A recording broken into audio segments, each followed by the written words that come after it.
Hey, Mr. Freeman here with video 13. I'm going to go over lessons 7.4 and 7.5 today. They're so similar to each other that I figure teaching 7.4 will easily lead into going through 7.5.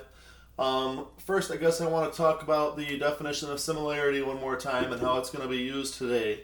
If two figures look to be the same shape, but they're different sizes, or at least possibly different sizes, you can test if they are similar if all the angles are congruent, which congruent, remember, means they'd have the same measure, and sides are proportional. We're going to be using a lot of those proportions today, so be prepared for that.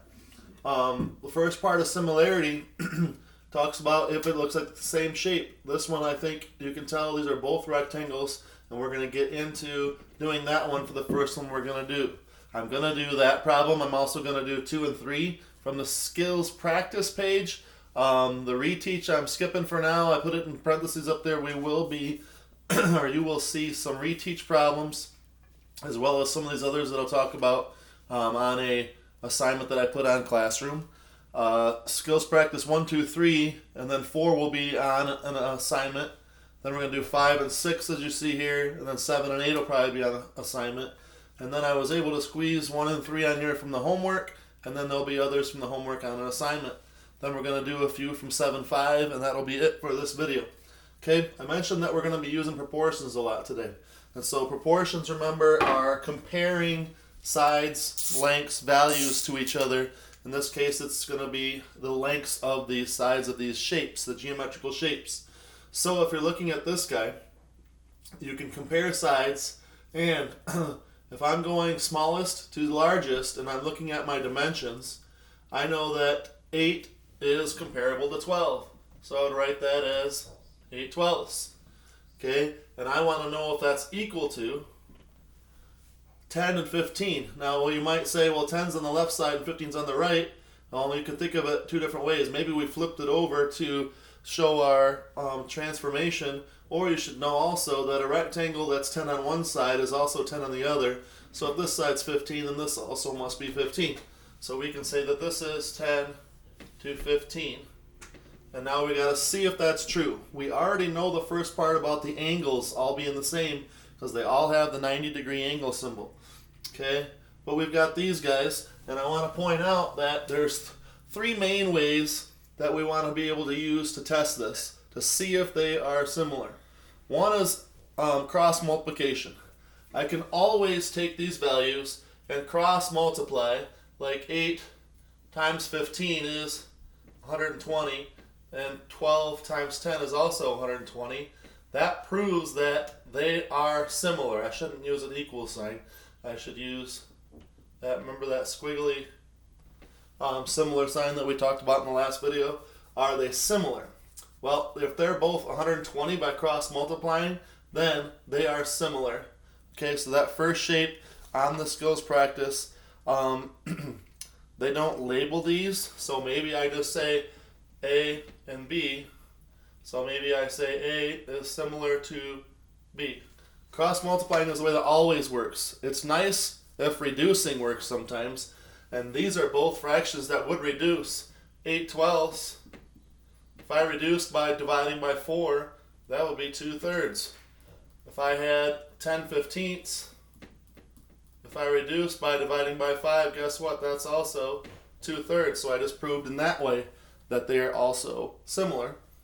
The last one is if it's a nice even multiple, like if 8 went into 10 evenly, then I know that this one should go into that evenly, and that would work. But we might see those later, and I know we will see that later, but not on this particular problem. But we do know that A is similar to B.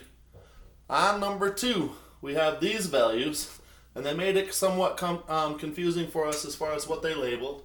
This would also be a 101. This would also be a 100. Okay, this would also be a 151, and this would also be a 150. Okay, if we did this and we slid these to transform them, a translation, we could say that 101 is to 151, a fraction that I can't reduce. Okay, is that similar to the 100 to a 150. Well, these aren't an even multiple, so that's no good.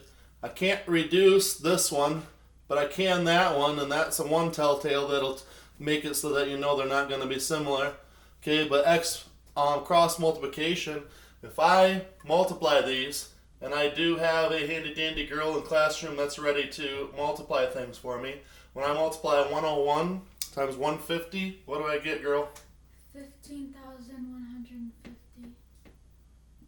Okay, that way it's 15,150. If I go this way, I can tell that this one's going to be 15,100 even. So since they are not the same there, and if I label these A and B, this particular one, A, is not similar to, okay, B. Or you can put a big fat no, okay, and maybe you threw a yes on this guy.